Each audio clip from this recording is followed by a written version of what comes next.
සුබ දවසක් කාලය හැමෝටම. ඉතින් මම අද කියලා දෙන්න යන්නේ ටැලි එක සම්බන්ධව සියල්ල A to Z සියල්ලම මම කියලා දෙනවා. ඒකේ පළවෙනි පාඩමේ පළවෙනි වීඩියෝ එක තමයි තියෙන්නේ. ඉතින් මම අද මුලින්ම කියලා දෙනවා කොහොමද ඩවුන්ලෝඩ් කරන්න කියලා. ඉතින් ඔයගොල්ලෝ Google එකට ගිහිල්ලා ඔයගොල්ලෝ ටැලි ප්‍රයිම් එක සර්ච් කරන්න. ඊට පස්සේ ඔයගොල්ලෝ ටැලි එකේ මේන් සයිට් එක යනවා. මේ දෙකක් තියෙනවා. මේ දෙකෙන් කැමති එකක් ඩවුන්ලෝඩ් කරගන්න පුළුවන්. දැන් සාමාන්‍යයෙන් ඩවුන්ලෝඩ් කරලා ඉන්ස්ටෝල් කරගන්න තියෙන්නේ. ඉන්ස්ටෝල් කරලා පස්සේ ඩෙස්ක්ටොප් එකට මෙන්න මේ අයිකන් එක එනවා. ඉතින් අපි ඒක ඕපන් කරමු. ඕගොල්ලෝ දැන්ටම සමහරට ආයතන ටැලි භාවිතා කරනවා ඇති, ඉගෙන ගන්නවා ඇති. එතකොට සමහරට ඕගොල්ලෝ ගාව තියෙන පරණ වර්ෂන් එක වෙන්න පුළුවන්. ඒක මේකට ගැටලුවක් නෑ. මම අලුත් වර්ෂන් එක කියලා දෙන්නම්. මොකද අලුත් වර්ෂන් එක සහ පරණ වර්ෂන් එක අතර ලොකු වෙනසක් නෑ. මේ ඉන්ටර්ෆේස් එක පොඩි වෙනස් කීපයක් විතර තියෙන. නමුත් ෆන්ක්ෂන් වල සියල්ල එක විදිහ තමයි තියෙන්නේ. ඉතින් දැන් මෙන්න මෙතන අපිට දැන්ට අපි ලයිසන් එකක් මම ගන්න නැති නිසා අපිට ඇතුළේ මේ এডুকেෂන් මෝඩ් එකෙන් තමයි මම මේක ලොක් වෙන්නේ. ඒතර මෙන්න මේ විදිහට මුලින්ම ඉන්ටර්ෆේස් එකක් එනවා. ඒතර මම අද මුලින්ම කියලා දෙන්නම් කොහොමද කම්පැනි එක අලුතෙන් ක්‍රියේට් කරන්න පාර්ට් එක තමයි කියලා දෙන්නම්. ඔයගොල්ලන්ට පැහැදිලිව. එතකොට ඔයගොල්ලන්ට මුලින්ම දැනෙන්න ක්‍රියේට් කම්පැනි කියලා. ඉතින් මේ ක්‍රියේට් කම්පැනි ගිහිල්ලා අපි අලුත්ම කම්පැනි එකක් ක්‍රියේට් කරමු. සමාන රෙඩිමික්ස් ප්‍රයිවට් ලිමිටඩ් කියලා දාමු.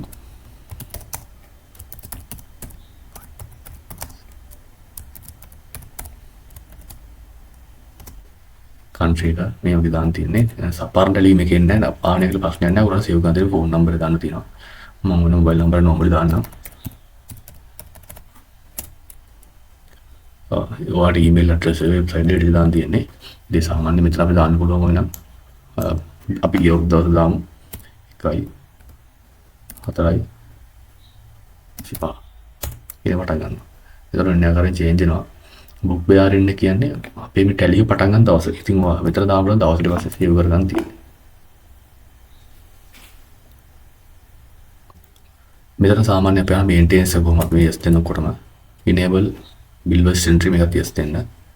maintain inventory සියල්ල අපි yes දෙනවා. accept කරලා පස්සේ කම්පැනි ඕපන් කරනවා. දැන් උන්ට පේනවා කම්පැනි ඕපන් වුණා කියලා. සාමාන්‍ය ඩිවිෂන් කම්පැනි. right. ඊට පස්සේ මම මේකෙන් exit ලාපු ආයෙ පාරක් ඇවිල්ලා බලමු.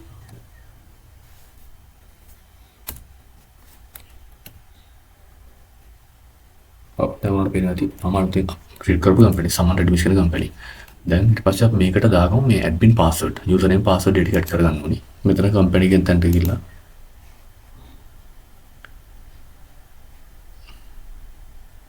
මේ security එකෙන් තැන්ට යන්න ඕනි.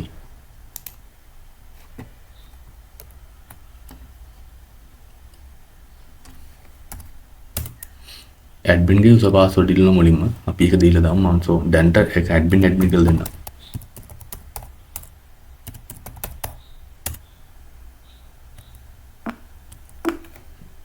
දැන් මම admin ට password එකක් change කරන්න තියෙන්නේ. දැන් අපි log කරලා බලමු admin password එකකටද කියලා.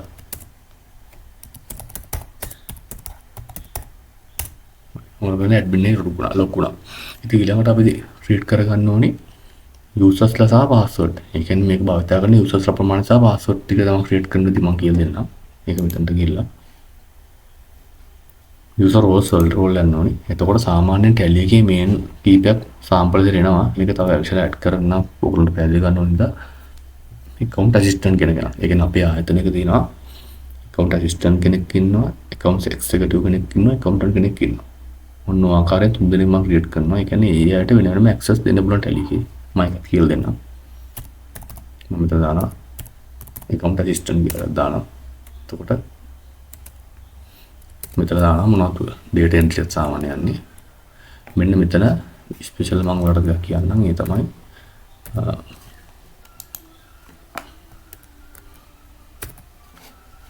මෙන්න මෙතන තියෙනවා මේ bear low back date voucher. ඒ කියන්නේ අපිට කැමති නම් tally එක දෙන්න පුළුවන් back date voucher. ඒ මෙතනට අපි දවස් ගණන් දුන්නොත් එහෙම back date voucher enter කරන්න බෑ. මේක security system එකක් විතර පාවිච්චි කරන්නේ. සාමාන්‍ය ආයතනයේ වාට පුළුවන් සති දෙකකින් පස්සේ පරණ voucher enter කරන් දෙන්න බෑ. ඒතකොට ඔයාලට මෙතන දවස් ගණන් දෙන්න පුළුවන්. කැමති දවස් ගණන් දෙන්න පුළුවන්. සති දෙකද මාස දෙකද. එතකොට එතනින් එහාට කිසිම කෙනෙක් කියන්නේ මේ account assistant කෙනෙකුට vouchers enter කරන්න බෑ. අන්න එක තමයි මෙතන features එක තියෙන්නේ. මේක පරණ tally එකේ තියෙනවා, අලුත් එකේ තියෙනවා. මෙතන කට් ඔෆ් ඩේට් එකත් ඕකත් ඕක තමයි. කට් ඔෆ් ඩේට් එක අපිට දෙන්න පුළුවන්. එතකොට මෙතන එන්ටර් කරොත් එimhe කට් ඔෆ් ඩේට් එක කියලා අපි නිකන් සරලව ගත්තොත් 2025 4 කියලා ගත්තොත් එimhe එතනින් එහාට පරණ වෝචර් එන්ටර් කරන්න දෙන්නේ නැහැ. අනිත් ඒවා සාමාන්‍ය විදිහටමයි තියෙන්නේ.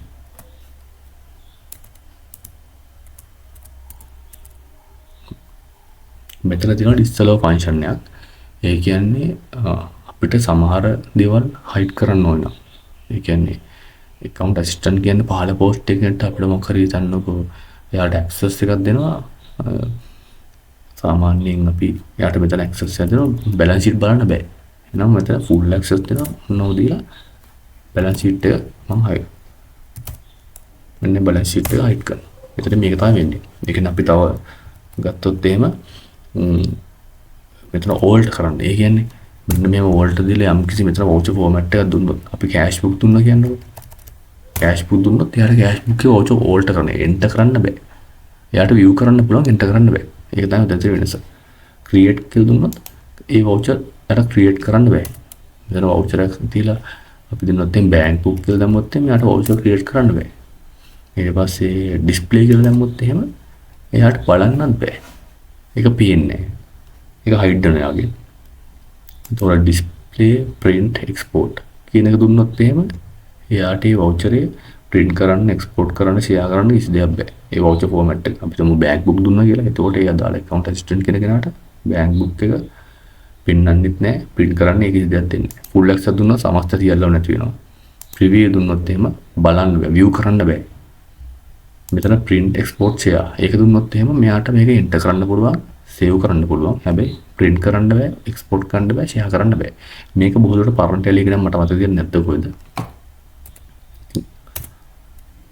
ඊට පස්සේ අපි දැන් මෙන්න මෙතන මේ backdate voucher කියලා මම මෙතන අපි හිතමු දවස් 10ක් දැම්මා කියලා. එතකොට මෙතන දවස් 10 දැම්මම නම් මෙතන මේ ඔයගොල්ලෝ full access දෙන්න ඕනේ backdate voucher ට. මෙතන මේ මෙන්න මේක අනිවාර්යෙන් එන්ටර් කරන්න ඕනේ. ඒ කියන්නේ full access. එතකොට මෙතන දවස් 10ට වඩා පරණ කිසිම data එකක් මේ account assistant කෙනෙකුට එන්ටර් කරන්න බෑ. මෙතන තරක් දාලා මදි. මෙතනත් අනිවාර්යයෙන්ම backdate vouchers දෙන්න. ඊට පස්සේ මෙතනින් කැමති නම් allow කරන්න පුළුවන්. මෙන්න මේවා පංචන්න ඕනේ කියලා allow කරන්න පුළුවන්. ඒ කියන්නේ full access දෙන්න පුළුවන් අපි නිකන් හිතමුකෝ. accounting master දෙන voucher bank reconcile මෙයාට allow කරනවා. ඒ කියන්නේ මෙයාට අපි access දෙන්නේ මේ පැත්ත වගේම තමයි. මේ පැත්තෙන් අපිට යාට access දෙන්න පුළුවන් මේවා කරන්න පුළුවන්. ඒකට යාට edit කරන්න පුළුවන්. මේ පැත්තෙන් දාන ඒවා කරන්න බෑ. මේ පැත්තෙන් දාන්න කරන්න පුළුවන්. මොනවා කරන්තා මේක හදන්නේ. end කළා save කරගත්තා. මම තව එකක් create කරනවා. account executive level එකට සාමාන්‍යයෙන් මම කියනවා executive වලට දවස් 30ක් වෙනකම් voucher enter කරන්න පුළුවන්. එතකොට මෙතන executive level සාමාන්‍ය අපි දෙනවා ඕන දෙයක් බලන්න පුළුවන් ප්‍රශ්නයක් නෑ. එහෙනම් end දුන්නා. මෙතන backdate voucher අනිවාර්යෙන් enter කරන්න ඕනේ මට ගමුකෝ. full access backdate voucher. වහුණාට පස්සේ මෙයාට දවස් 30ක් වෙනකම් සමස්ත දේවල් කරන්න පුළුවන්. සතියෙන් පස්සේ executive move කරන්න බෑ. එතකොට මෙතනට යාට කැමති නම් allow දෙන්න පුළුවන් අර විදිහම තමයි. මොනම save කරන් තියෙන්නේ. ඊපස්සේ අපි දාමු accountant කියලා. accountant කියලා. එයාට දෙනවා අපි සාමාන්‍යයෙන් යාට access දෙනවා. එතකොට මේ විදිහට දාලා accountant කියලා දාලා මෙතන අපි in කරනවා. ඒ කියන්නේ යාට ඕන දෙයක් කරන්න පුළුවන්. මෙතනත් in කරනවා. ඒකට යාට ඕන දෙයක් කරන්න පුළුවන්. ඔන්න ඔය ආකාරයෙන් තමයි අපි users ලා create කරගන්න අපිට ඕන විදිහට create කරන්න පුළුවන්. ඊට පස්සේ enter කරලා අපි ඊට පස්සේ මෙන්න මෙතනින් accept දීලා ඒක save කරගන්න. right. ඊට පස්සේ දෙවෙනි page එක තමයි user role එක අපි create කරා. දැන් users ලා create කරන්න. මෙන්න දැන් users ලා create කරන්න. අපි create කරගත්ත user role ටික මේ උතන පේනවා ඔයගලන්ට පැහැදිලිව. මේ තියෙන account assistant, account executive, accountant කෙනෙක් create කරනවා. ඒ වගේ අපි හිතා දෙනවා. අපි හිතමු මේ සමන් කියන්නේ accountant කියලා. ඉතින් අපි normal දාන නම දානවා. මෙන්න මෙතනින් දෙනවා යාගේ accountant. එතකොට මේ කියන යාට දාලා අපි කලින් create කරපු access යාට හම්බෙනවා. එතකොට සමන් තමයි accountant. password එක දාන්න ඕන අපි දෙනවා. normal password එක දාලා ඔන්නෝම දෙනවා. ඊට පස්සේ අපි තව කෙනෙක් ඉන්නවා ගීතා. ගීතා තමයි account assistant. එතකොට එහෙම වුණාට පස්සේ මෙයාට මේ account assistant ට දාලා access ඉතරයි හම්බෙන්නේ. ඊට පස්සේ netme කියලා ඉන්නවා account.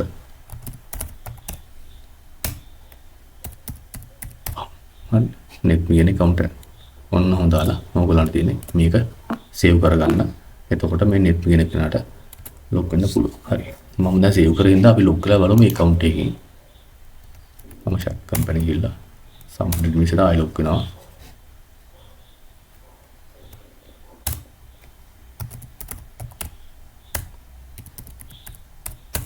හරි. ඔය බලන්න log වුණා.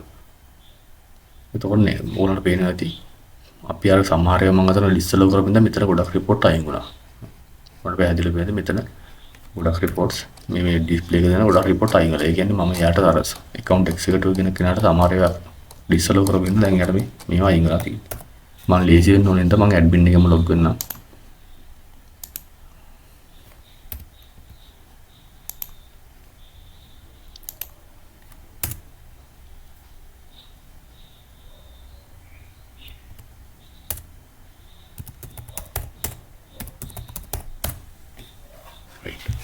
ඔයාලට වෙනදී admin එක log වුණාට පස්සේ මට normally සාමාන්‍ය balance sheet එක සියල්ල වෙන්නවා. මොකද admin ට සියල්ල access තියෙන නිසා.